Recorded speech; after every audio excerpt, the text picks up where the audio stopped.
Hey, we're here doing maintenance on the Toshiba G9000. I'm excited to share with you are these lithium battery cabinets that were installed with this device. Okay, so our main UPS is the standard G9000 that we've talked about before.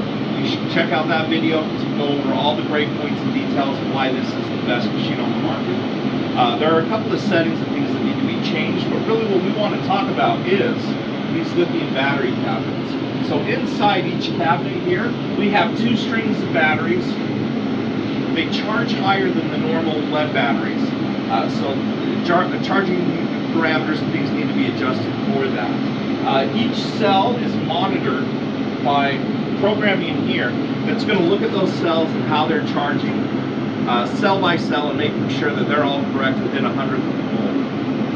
It's going to monitor temperature, it's going to monitor all those real time, and then it's going to be able to control and shut those off if you ever have an emergency. The lifespan on these are typically about 15 years, which is about the lifespan of your UPS. So these are really designed to be the solution for your UPS through its full life range. So these batteries are very safe to use in installation. They've tested these are a lithium titanium oxide battery, and they're really designed so they're bulletproof. You can literally drive a nail through the side of these batteries and they'll still keep ticking. So we've got the two cabinets here. We've got two strings. So in our second cabinet here, we have two more additional strings of batteries.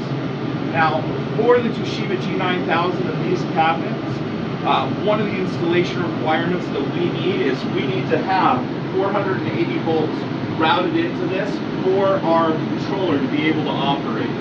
And then as well, we have a lot of setup that has to be done as far as configuring and addressing ports. We've got cabling, we've got network cables, we've got all this other things that we need to address during startup.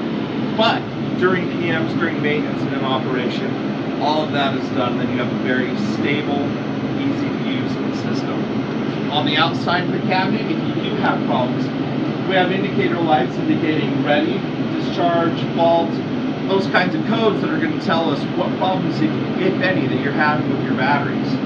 Optionally, you can get these with displays, with computer displays that are going to connect and look at and see what the cells are doing so that you can see all the data off of them. We'll show you that in just a second. Okay, we're connected up to these strings of batteries. I just wanted to show you a little bit about the software here. So as we connect into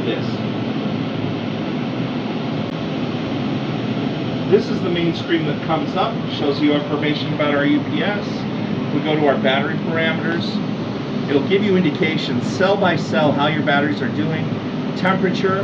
We can click on any one in the cabinet and see how are we doing, how are things going. This makes PMs and maintenance on this easy.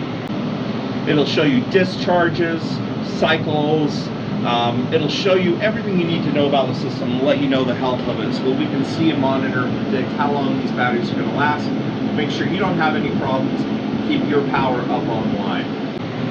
Even though these batteries are designed to survive the full life of the UPS, they're not without maintenance needs. You should have a service provider looking at these and making sure that things are still looking good, that things aren't getting ignored, batteries are still testing well.